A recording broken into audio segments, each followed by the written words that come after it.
Selamun aleyküm. Fatma Ana'nın kanalına hoş geldiniz. Ben bahçeme indim.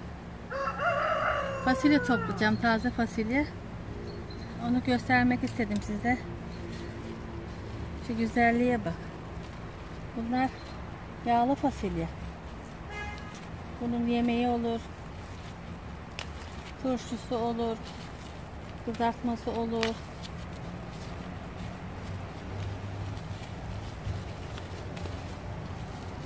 Her çeşit olur.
Bunlar barbunya fasulyesi.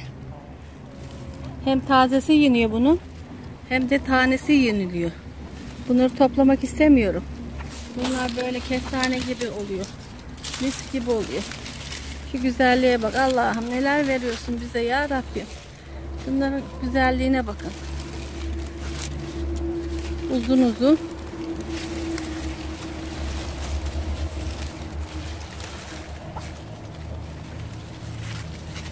Şuraya bak. Allah'ım. Rızıklarımızı kesme Allah'ım. Allah'ımdan istiyorum hep bol rızıklar ya Rabbim. Siz de isteyin. Cenab-ı Allah'ın hazinesinde bol verir. 60 yaşındayım. Cenab-ı Allah 60 seneden beri veriyor bana. Bunlar yağlı fasulye. Bunun yemeği, turşusu, kavurması, her şey çok güzel olur. Çorbası, dolabı koyması. Allah'ım şuna bak, güzelliğe bak ya. Bu sene fasulye kimse olmadı diyor.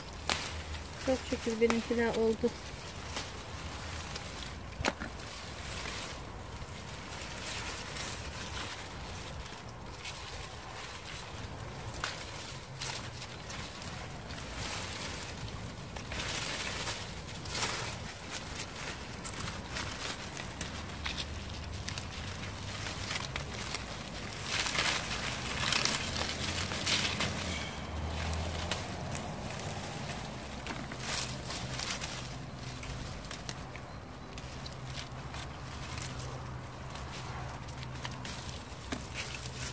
Bunlar dar enli bunalı yağlı fasulye. Bir de daha enlileri oluyor bunların.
Toplamaya devam edeceğim.